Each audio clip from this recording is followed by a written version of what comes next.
Pension को लेकर वाकई सद्बुद्धि आ गई है। चुनाव है, इसलिए नई पेंशन स्कीम में सुधार के लिए कमेटी बनाई गई है।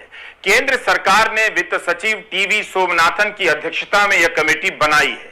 इस खबर को पहले पन्ने पर छाप तो दिया गया है, मगर पुरानी पेंशन की बहाली को लेकर लड़ाई लड़ रहे करोड़ों कर्मचारियों को नई पेंशन स्कीम में सुधार नहीं, पुरानी पेंशन स्कीम की बहाली चाहिए। जिस तरह से इसे बड़ी खबर बताकर छापा गया है, उससे किसी को उम्मीद हो सकती है कि मोदी सरकार पुरानी पेंशन पर लौट सकती है, मगर ऐसी उम्मीद का कोई आधार नहीं है। इसलिए हमने सोचा कि आज पेंशन की बात करते हैं। हमारा साफ मानना है कि सरकार जितना काम नहीं करती है, उससे ज्यादा पैसा प्रचार पर फूंक देती है। जिन इमारतों की जरूरत नहीं होती, अपने प्रचार के लिए उससे भी भव्य इमारतें बना देती है। अब जब गोदी मीडिया खुद ही दिन रात सरकार के प्रचार में जुट गया है, तो सरकार को प्रचार का पैसा बंद कर देना चाहिए और इस पैसे से पेंशन दे देनी चाहिए। उसका ज्यादा प्रचार होगा। सरकार से विज्ञापन लेकर गोदी मीडिया उसका प्रचार करे, यह अच्छी बात नहीं है। अगर सरकार ने अच्छा काम किया है तो देश हित में देशभक्ति की बात करने वाला यह गोदी मीडिया ऐसे ही करके दिखा दे। ज्यादा नहीं, केवल 1 महीना। प्रधानमंत्री मोदी भूल गए हैं। 1 रैंक 1 पेंशन की बहाली की मांग से उन्होंने अपने राजनीतिक अभियान की शुरुआत की थी। रेवाड़ी में समर्थन देने गए थे, बाद में जब सरकार को समझ आया तो टालमटोल करने लग गए। सैनिकों ने अपने आंदोलन के दम पर इस पेंशन को ले लिया, तो 2019 का बढ़ा हुआ पैसा अरियर पाने के लिए सैनिकों को कोर्ट जाना पड़ा। सुप्रीम कोर्ट के आदेश के बाद किश्तों में मिलना तय हुआ है। तो केवल राज्यों पर दोष नहीं मढ़ सकते कि पेंशन की राजनीति के दबाव में आ रहे हैं। पेंशन की राजनीति के दबाव में अगर सबसे पहले कोई आया तो प्रधानमंत्री नरेंद्र मोदी हैं, जो रेवाड़ी की रैली में 1 रैंक 1 पेंशन के लागू करने का वादा कर रहे थे। केंद्र सरकार को यह खबर फिर से पढ़नी चाहिए। 5 मार्च 2023 के इंडियन एक्सप्रेस और अन्य अखबारों में यह खबर छपी है। अगर पुरानी पेंशन ठीक नहीं है तो क्यों केंद्र सरकार के कुछ सरकारी कर्मचारियों को पुरानी पेंशन के विकल्प चुनने का मौका दिया गया, जिनकी नौकरी का विज्ञापन या नौकरी की अधिसूचना 22 दिसंबर 2003 के पहले जारी हुई थी।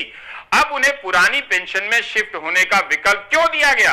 कुछ तो है पुरानी पेंशन में जिसके लिए कुछ लोग इसका मोह छोड़ नहीं पाते। अगर नई पेंशन नीति इतनी ही अच्छी है तो फिर विधायकों और सांसदों को इससे बाहर क्यों रखा जा रहा है? उन्हें भी इस योजना से पेंशन दी जा सकती है। पेंशन की बहाली वाले हर दिन अपने मुद्दे को लेकर गोलबंद होते जा रहे हैं। वे भी सरकार के भीतर काम करते हैं, उन्हें भी हिसाब किताब आता होगा, दिमाग लगाना आता होगा। तो क्या उन्हें अपनी हालत का अंदाजा नहीं हो पा रहा है कि नई पेंशन स्कीम से क्या मिल रहा है? क्या कहा गया था? मिल ही रहा होता तो विरोध क्यों करते? कहीं इसका हाल फसल बीमा जैसा तो नहीं है? आदरणीय सभापति जी,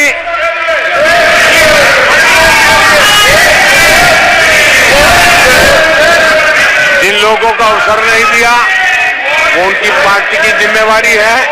वो आगे से अपने सांसदों का ध्यान रखेंगे, ये मैं अपेक्षा करता हूं। आदरणीय सभापति जी, मैं इस सदन का भी धन्यवाद करते हुए मुझे बहुत आनंद आया, आज बहुत आनंद आया। सत्य की ताकत क्या होती है वो आज मैंने जी करके देखा। सत्य का सामर्थ्य क्या होता है उसको मैंने आज उसका साक्षात्कार किया। और इसलिए सभापति जी, आपका हृदय से आभार व्यक्त करता हूं। बहुत बहुत धन्यवाद।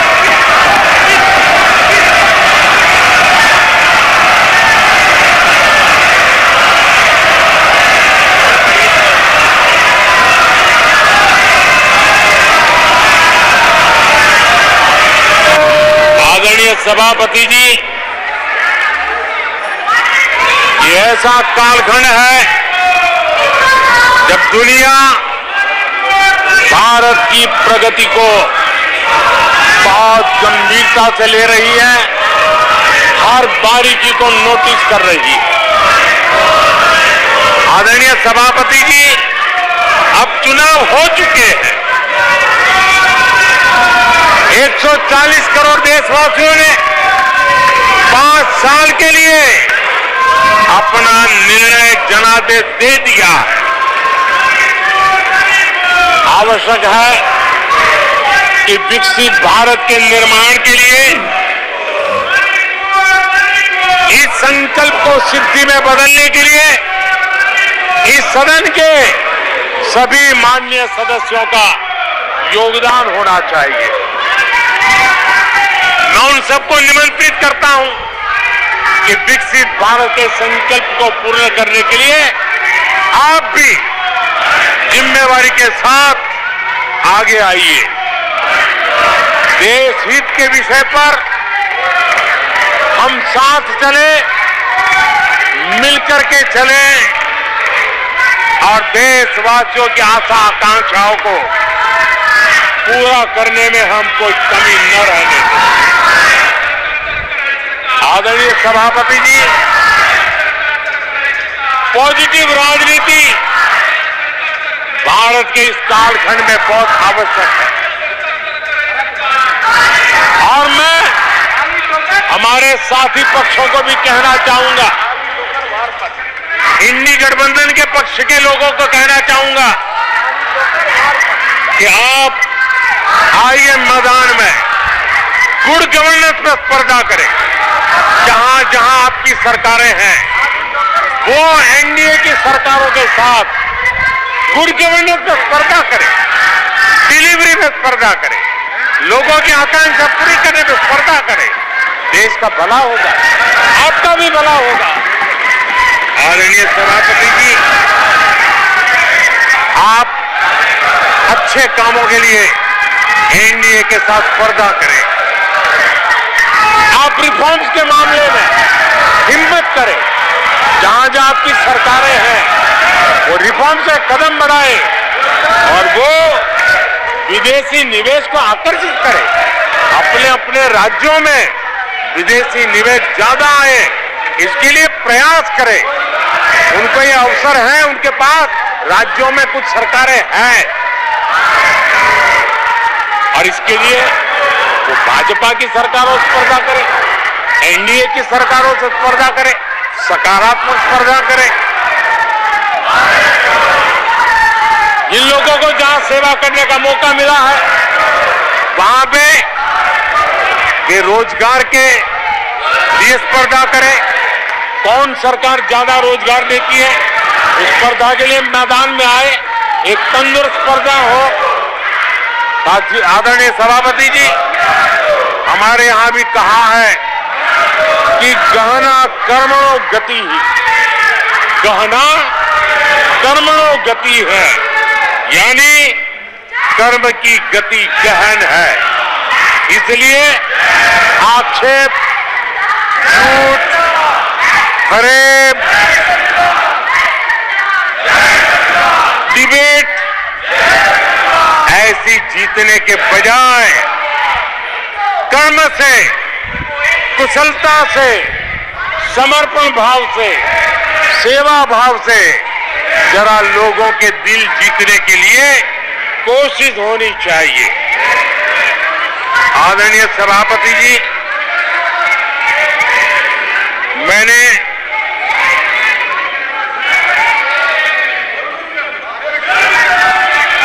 आदरणीय सभापति जी,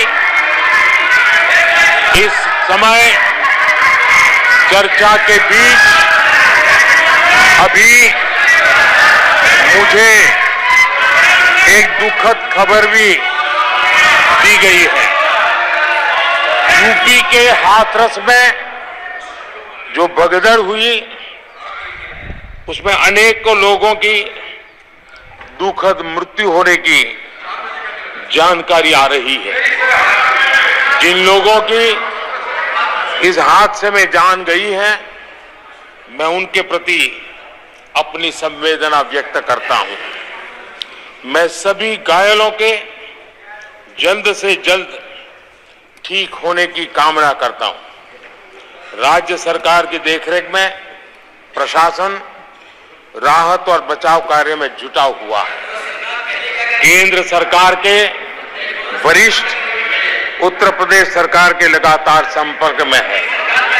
मैं इस सदन के माध्यम से सभी को यह भरोसा देता हूं कि पीड़ितों की हर तरह से मदद की जाएगी। आदरणीय सभापति जी, आज एक लंबी चर्चा और आपने देखा है, मैं पहली बार लोकसभा में प्रधानमंत्री के रूप में यहाँ सेवा के लिए आप लोगों ने अवसर दिया, तब भी मुझे ऐसा ही मुकाबला करना पड़ा था। 2019 में भी मुझे ऐसा ही मुकाबला करना पड़ा, मुझे राज्यसभा में भी ऐसा ही मुकाबला करना पड़ा, और इसलिए अब तो ये भी बड़ा मजबूत हो गया है। मेरा हौसला भी मजबूत है, मेरी आवाज भी मजबूत है और मेरे संकल्प भी मजबूत है। आदरणीय सभापति जी, ये कितनी ही संख्या का दावा क्यों न करते हो, 2014 में जब हम आए राज्यसभा में हमारी ताकत बहुत कम थी और चेयर का भी जरा झुकाव दूसरी तरफ था, लेकिन सीना तान करके देश की सेवा करने के संकल्प से हम टिके नहीं। मैं देशवासियों को कहना चाहता हूं, आपने जो फैसला सुनाया है, आपने हमें सेवा करने का जो आदेश दिया है, ऐसी किसी रुकावटों से न मोदी डरने वाला है न ये सरकार देने वाली। इन संकल्पों को लेकर के हम चले हैं, उन संकल्पों को पूरा करके रहेंगे।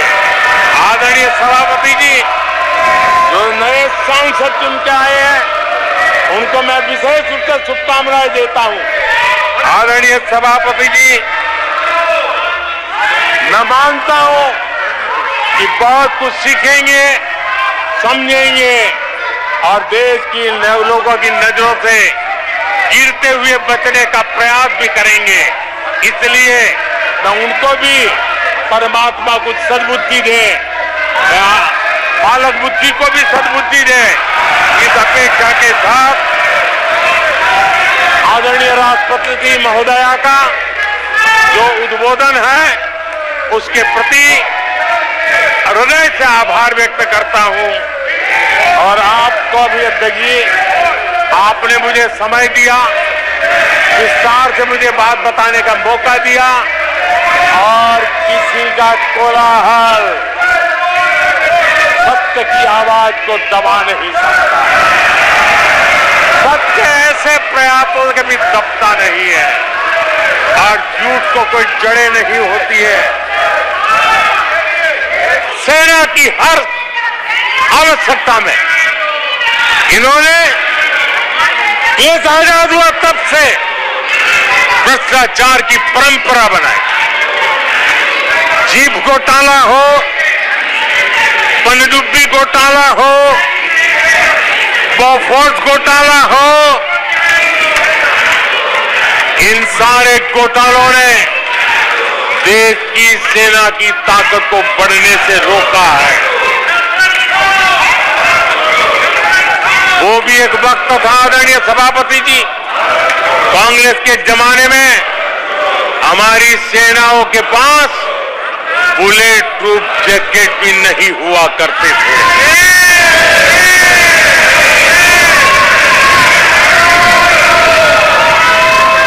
सत्ता में रहते हुए देश की सेना को तो बर्बाद किया ही किया, उसको कमजोर किया ही किया, लेकिन ये कारनामे विपक्ष में जाने के बाद भी चलते रहे। विपक्ष में जाने के बाद भी सेना को कमजोर करने के लगातार प्रयास होते रहे। जब ये कांग्रेस सरकार में थे तो फाइटर जेट नहीं लिए, और जब हमने कोशिश की तो कांग्रेस हर तरह की साजिश पर उतर आई। फाइटर जेट एयरफोर्स तक न पहुंच पाए, इसके लिए साजिशें की गई। और आदरणीय सभापति जी, ये बालक बुद्धि देखिए कि राफेल के छोटे छोटे खिलौने बना करके उड़ाने में मजा लेते थे, देश की सेना का मजाक उड़ाते थे। अध्यक्ष जी, कांग्रेस ऐसे हर कदम का, हर रिफॉर्म का विरोध करती है जो भारत की सेना को मजबूती दे, भारत की सेना को मजबूत बनाए। माननीय सदस्यों, सभा की कार्रवाई माननीय प्रधानमंत्री जी के भाषण तक के लिए बढ़ाई जाती है और सभा की कार्रवाई सारी कार्रवाई पूर्ण तक बढ़ाई जाती है। आदरणीय सभापति जी, समय देने के लिए और समय का विस्तार करने के लिए मैं आपका हृदय से आभार व्यक्त करता हूं। आदरणीय सभापति जी, अब कांग्रेस के लोगों को ये पता चल गया है कि हमारे नौजवानों की ऊर्जा, हमारे सैनिकों का आत्मबल ही हमारे सशस्त्र बलों की सबसे बड़ी शक्ति है। और अब इस पर हमला करके और एक नया तरीका सेना में भर्ती को लेकर सरासर झूठ फैलाया जा रहा है, ताकि लोग, मेरे देश के नौजवान मेरे देश की रक्षा करने के लिए सेना में न जाए, उनको रोकने के लिए षड्यंत्र हो रहा है। आदरणीय सभापति जी, मैं इस सदन के माध्यम से जानना चाहता हूं, आखिर किसके लिए कांग्रेस हमारी सेनाओं को कमजोर करना चाहती है? किसके फायदे के लिए कांग्रेस वाले सेना के संबंध में इतना झूठ फैला रहे हैं? आदरणीय सभापति जी, वन रैंक वन पेंशन को लेकर के देश के शहीद जवानों को उनकी आंखों में धूल झोंकने का प्रयास किया गया। आदरणीय सभापति जी, हमारे देश में श्रीमती इंदिरा गांधी जी ने वन रैंक वन पेंशन की व्यवस्था को खत्म किया था। दशकों तक कांग्रेस ने इस वन रैंक वन पेंशन को लागू नहीं होने दिया और चुनाव जब आए तो 500 करोड़ रुपया दिखाकर निवृत्त सेना नायकों को मूर्ख बनाने की कोशिशें भी की गई, लेकिन उनका इरादा था हो सके उतना वन रैंक वन पेंशन को टालते रहना। एनडीए सरकार ने वन रैंक वन पेंशन लागू की और आदरणीय सभापति जी, भारत के पास संसाधन कितने ही सीमित क्यों न हो, लेकिन उसके बावजूद भी, कोरोना की कठिन लड़ाई के बावजूद भी 1,20,000 करोड़ रुपए हमारे पूर्व सैनिकों को वन रैंक वन पेंशन के रूप में दिए गए।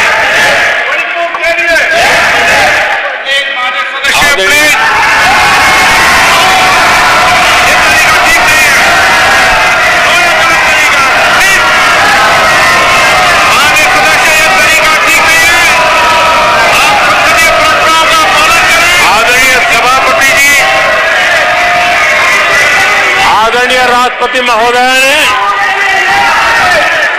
अपने उद्घोषण में पेपर लीक पर भी चिंता जताई है।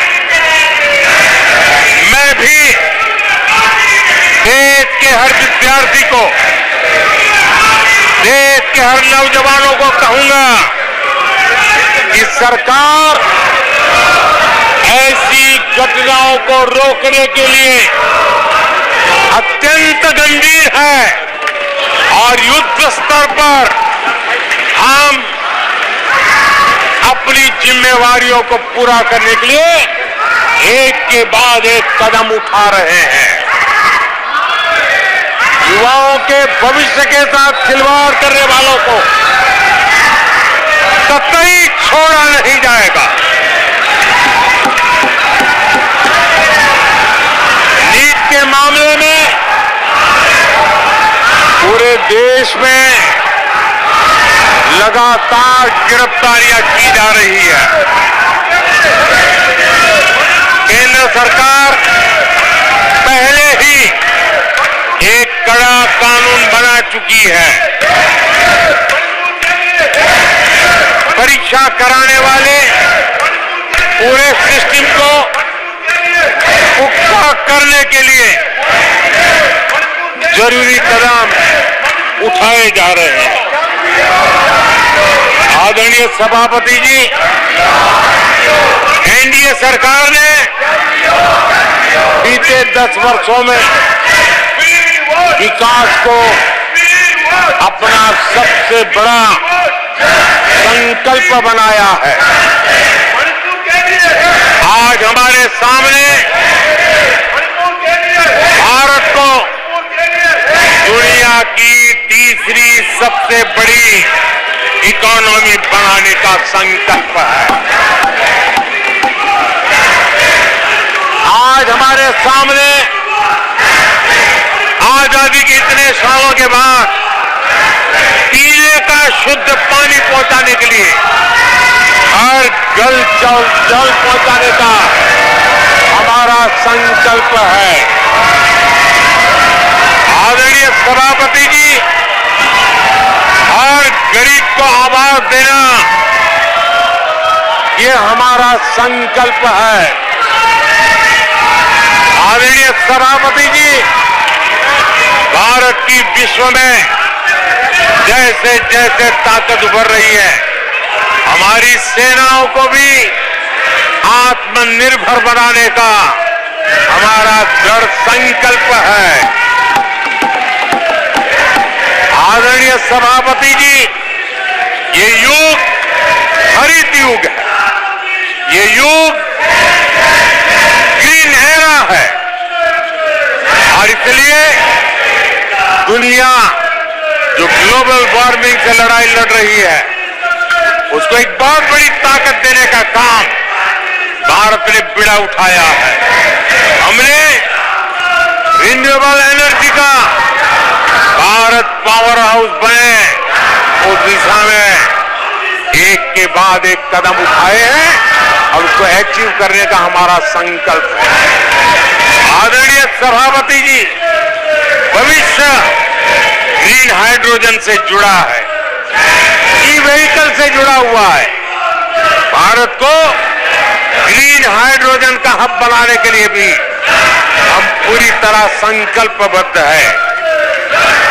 आदरणीय सभापति जी, 21वीं सदी आज भारत 21वीं सदी को भारत की सदी बनाने के लिए जिन संकल्पों को लेकर के हम चले हैं, उसमें इंफ्रास्ट्रक्चर की भी बहुत बड़ी भूमिका है। हमें आधुनिक इंफ्रास्ट्रक्चर बनाना है, हमें विश्व के सारे बेंचमार्क की बराबरी पे जाना है। आदरणीय सभापति जी, जितना निवेश भारत में इंफ्रास्ट्रक्चर के लिए हुआ है, वो इतना पहले कभी नहीं हुआ है और जिसका लाभ आज देशवासी देख रहे हैं।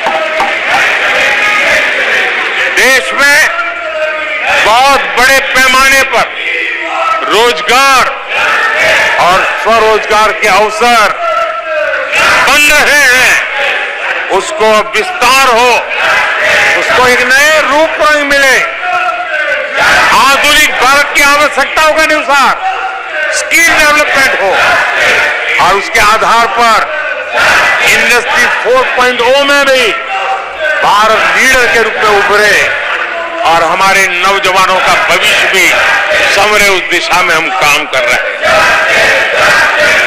आदरणीय सभापति जी, एक स्टडी है कि पिछले 18 साल में, ये स्टडी बड़ा महत्वपूर्ण है, यह अध्ययन कहता है कि पिछले 18 साल में प्राइवेट सेक्टर में जॉब क्रिएशन में आज सबसे बड़ा रिकॉर्ड बना है।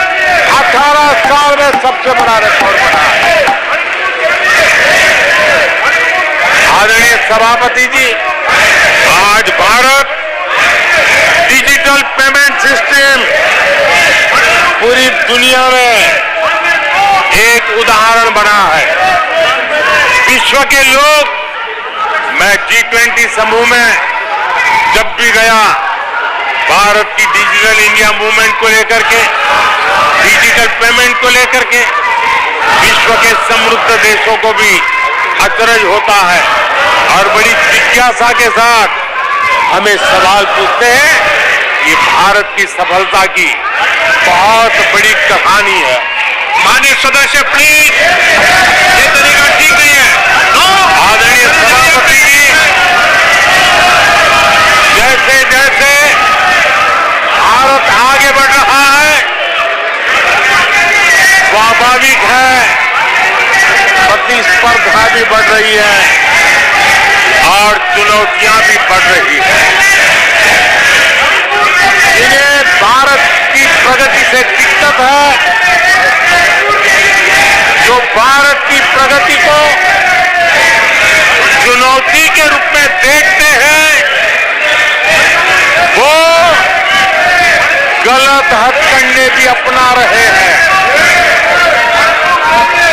ये ताकतें भारत की डेमोक्रेसी,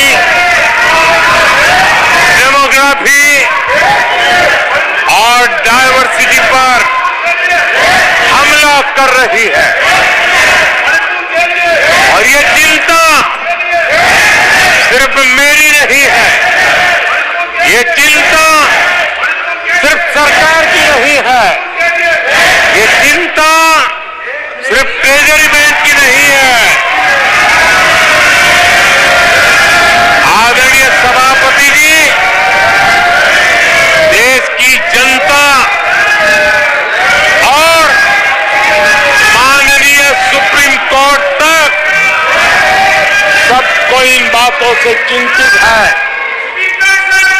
सुप्रीम कोर्ट ने जो कहा है, वो कोर्ट मैं आज सदन के सामने रखना चाहता हूं। सुप्रीम कोर्ट का एक कोर्ट देश के करोड़ों करोड़ लोगों के लिए भी कैसे कैसे संकट आने की संभावनाएं दिख रही है, इसकी तरफ इशारा करता है।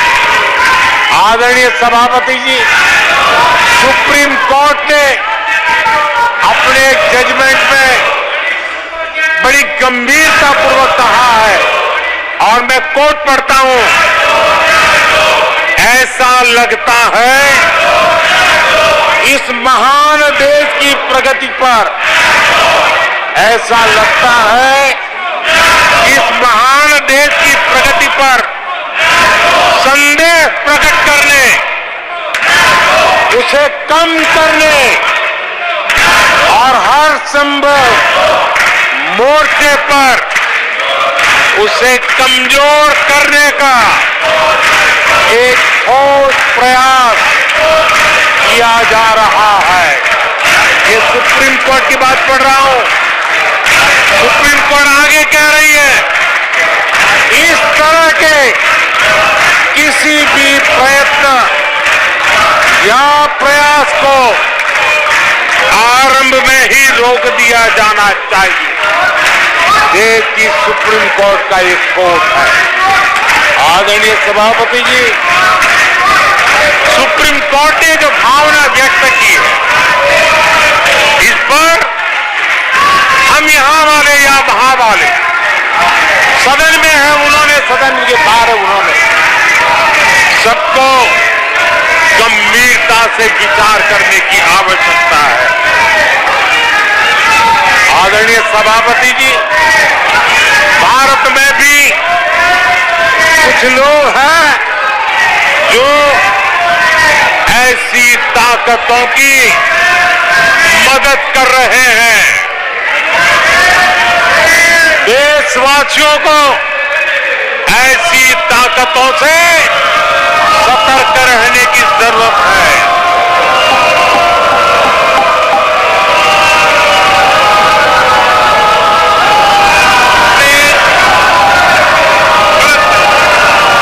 आदरणीय सभापति जी, 2014 में सरकार में आने के बाद देश के सामने एक बहुत बड़ी चुनौती कांग्रेस के साथ ही कांग्रेस का इकोसिस्टम भी रहा है। ये इकोसिस्टम से मिली खाद पानी, इसके दम पर ये कांग्रेस की मदद से ये इकोसिस्टम 70 साल तक फला फूला है। मैं आज सभापति जी इस इकोसिस्टम को चेतावनी देता हूं। मैं इस इकोसिस्टम को चेताना चाहता हूं।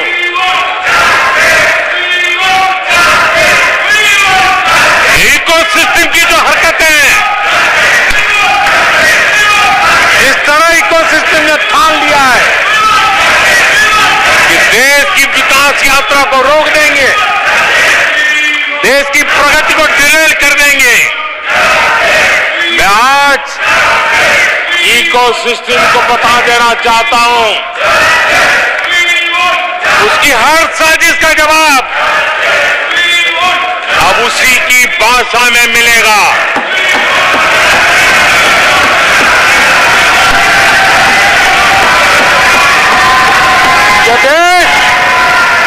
देश विरोधी साजिशों को कभी भी स्वीकार नहीं करेगा।